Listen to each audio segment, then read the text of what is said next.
Alrighty, how's it going everybody? Welcome back to the exhaust note. Today I have a really quick tutorial on how to rebuild a ratchet. So I had this ratchet, it was missing a head, went ahead and went to go rebuild it. So I bought a rebuild kit. It was about $100 to replace the whole ratchet, about $20 to just do the rebuild. The rest of the ratchet's in great condition, so I figured, yeah, why not? I'm gonna go ahead and rebuild it. So that's what I got going. So it's a Easy Red 3/4 inch drive kit. And it works really well. I used it for axle nuts and stuff like that. So yeah, it was time to rebuild and keep her going. So real simple. Pretty much all ratchets are about the same, and it's not a not a bad job or anything like that. Most ratchets though, you can probably get some lifetimes and stuff. I didn't qualify for the lifetime on this, but yeah. So we'll get right into it. These are the locking plates. These are gonna go and lock into the actual gear drive on the drive itself. We're gonna go ahead and put those in. First thing we're gonna do is clean this out a little bit. Just make sure there's no grime and grit in there that's gonna get caught within the drive and all that stuff in the teeth and cause some slips.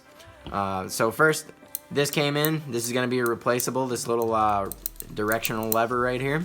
I kept this one in here just because I didn't want to punch it out and stuff like that. And it's in good condition. It works fine and it looks new. So I'm gonna go ahead and leave it.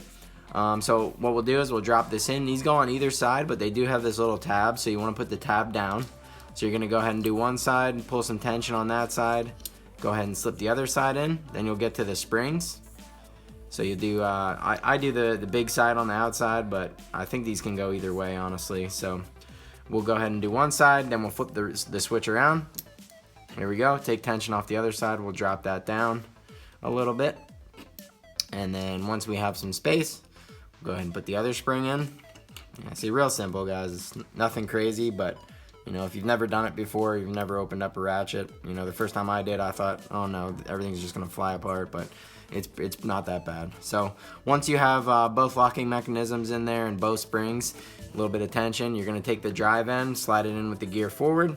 You're gonna spin it till it drops in. There, it dropped in. Awesome. So now we have that. Then we're gonna take the plate and we're gonna throw the plate on.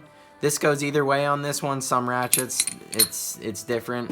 This one, you have to put the countersunk side in, stuff like that. So anyways, put that locking plate in there, then you're gonna turn it over. Make sure you hold tension on this. And then you're gonna go ahead and put these in. These are T30 Torx bits. So you're gonna go ahead and slide this till they work. Once they get started, you take the T30, start walking it in. Be careful not to cross thread it. It does have a little bit of Loctite on it from the factory, so that's nice. Drop the other side in there, get that baby started. Once you have a good grip on it, before you go ahead and tighten her down big time, I just give her a little spin ski. Go ahead and flip it on each side. Looks good. So now we'll go ahead and tighten her up.